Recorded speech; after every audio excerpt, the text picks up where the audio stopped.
have cast their votes, 35% Democrat, 38 Republican. Well, certainly an interesting week as far as the weather goes. Professor Scott Mandia joins us, professor of physical science at Suffolk County Community College on Long Island. He's been teaching meteorology and climate change courses for the last 20 years. Professor, thank you so much for your time today. We appreciate it. Oh, thank you very much for having me on the show again. You know, I grew up on the Gulf Coast and I've been through a number of hurricanes, and one thing I always looked for was the atmospheric pressure in the middle, because I know that the lower it was, the stronger the storm. It seemed like, for example, the atmospheric pressure with Sandy was so low, I was surprised it wasn't a Category 3, maybe even a 4 storm, but it was a Category 1. How is that? Right. Well, Sandy was unique in a sense that she kind of was trying to transition from being a hurricane to what we call an extratropical cyclone, or what you would call maybe a nor'easter. Mm-hmm. So that actually prevented it from becoming even a stronger hurricane. But you're right. I mean, when Sandy made landfall, she tied the hurricane of 38 for the lowest pressure of any storm hitting north of Hatteras.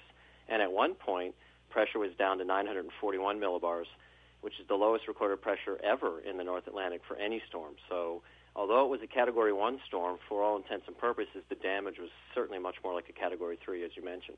And by the way, to put it in perspective, the amount of energy from Sandy was equivalent to 3.5 atomic bombs.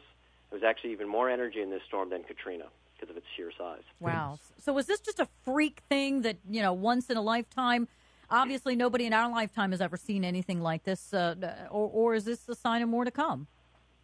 Well, unfortunately, it does look like it's a sign of more to come, because one of the reasons why Sandy stayed such a powerful storm so far north is the waters off the northeast are about 5 degrees warmer, and we're warming the oceans, and part of that is going to make these storms even more powerful. It was a combination of what we would call typical weather and also climate change and warming the planet.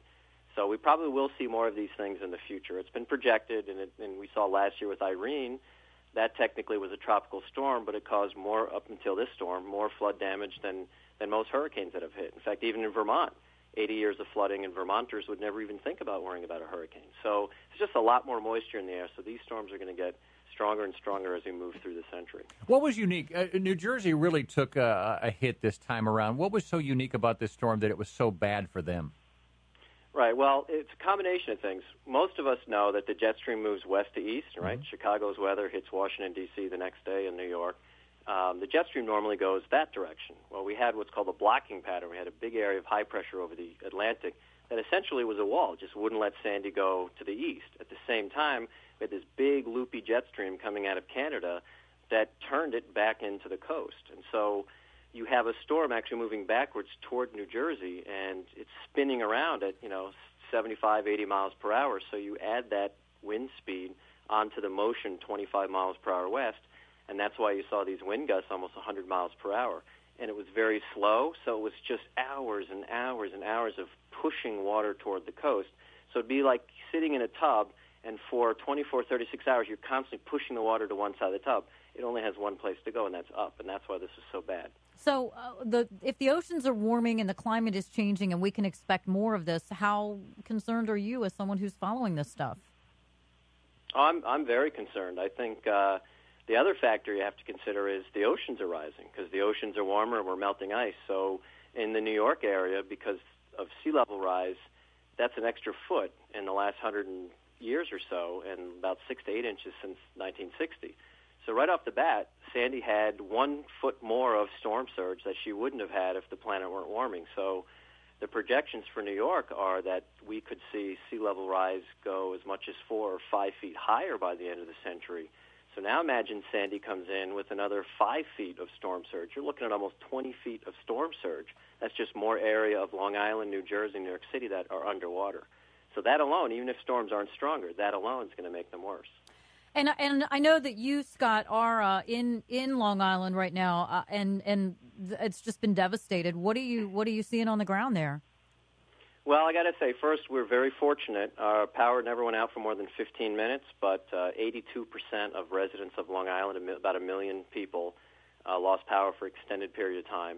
And last night I was going up and down our street trick-or-treating, and we were joking that people were busing kids into our street because we were about the only street that didn't look like a war zone. You literally go a half a mile in any direction.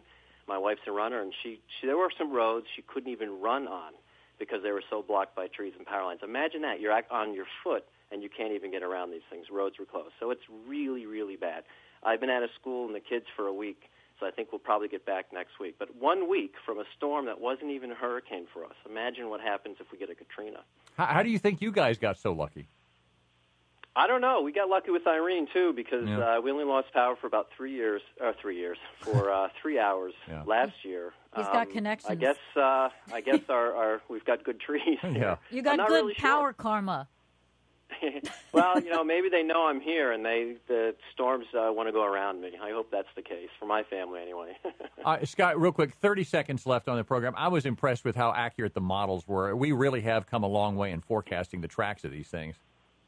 Yeah, absolutely. As we understand the physics of the atmosphere more and more, these computer models are phenomenal. A week before the storm, I actually warned my colleagues, go to the stores, because in about 2 days you're going to hear a news story about a hurricane.